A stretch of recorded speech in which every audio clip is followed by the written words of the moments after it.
Hi everyone, just wanted to make a video and say hi to everyone and hope that they have a great evening and whatever you're out doing or whatever. Just be careful.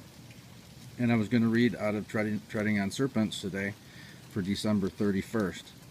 And it's a lot longer one than the rest of them, and it's a pretty cool story, so I wanted to read it. So Treading on Serpents by Tina Plakinger. This is December 31st. Beware of false prophets, which come to you in sheep's clothing, but inwardly they are ravening wolves. Matthew 7:15. It was after midnight, and I was rummaging through some infamous purse dumpster, some well-known spot where local merchants collected designer handbags for third world countries. Go figure. A car rolled up and a guy yelled out his window, "You still here?" He said it like we were friends or something. I had been there an hour already, and it wasn't like I didn't sense 1,000 eyes on me. I ignored him, but watched closely as he got out of his car. He walked to the back of it and opened the trunk. "When was the last time someone gave you something?" he hollered. Oh, my heart started to race as I intently watched him fumble around in his trunk. He managed to pull out a weird-looking instrument that I would learn later was an engraver. Then he held up a delicate, long-stemmed wine glass, and with a big smile on his face, he proceeded to engrave these words on it. "Tina, I love you and will always be with you. Love, God."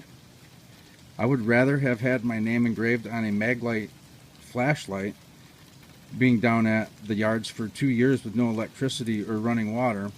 What was I going to do with the wine glass? Then he asked me to sit with him in his car, but I didn't. I crouched down on the passenger side with the door open, and he sat beside the steering wheel. After he took a big snort, he offered me some white powder that was piled high on a piece of paper. I told him that I did not do crack, which was true. "I was on my way home to get some sleep when I got the call," he stated cheerfully. I just quietly watched him while my dogs laid behind me. I knew that people were sent to me for a reason.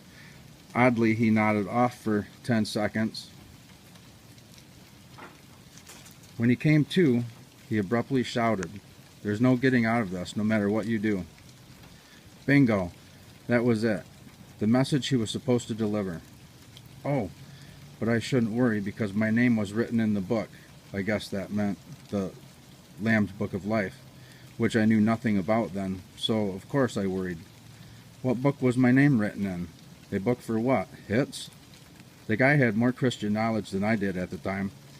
He kept nodding off, and at that point it never crossed my mind that the powder might have been heroin. Something that could have done me in. Finally, after a few minutes, he came to. "You will go to heaven," he mumbled. "Not like me. I have to stay here." He then plummeted into a deep state of sobbing, which seemed to last an eternity. And that did it for me. The light bulb went on.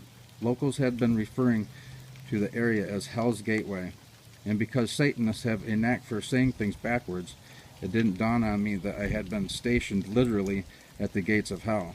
I was finally convinced that I had been sent to a place that had an opening, a portal, into another dimension for demons to come and go. Before he nodded off again, I had an urge to blurt out, "So when am I going to heaven?" I really needed to know when they were planning to kill me. "Oh," he moaned, "you are going to live a long life." He passed out again. I quickly and quietly grabbed my dumpster purses along with the engraved glass, and we made our getaway. 5 minutes later, I would be down the road, parked for the night, where Mama and pretty girl would curl up next to me. Jesus, please let next year be better than this one. So thanks, guys. I love you, and I'll see you guys later. Bye.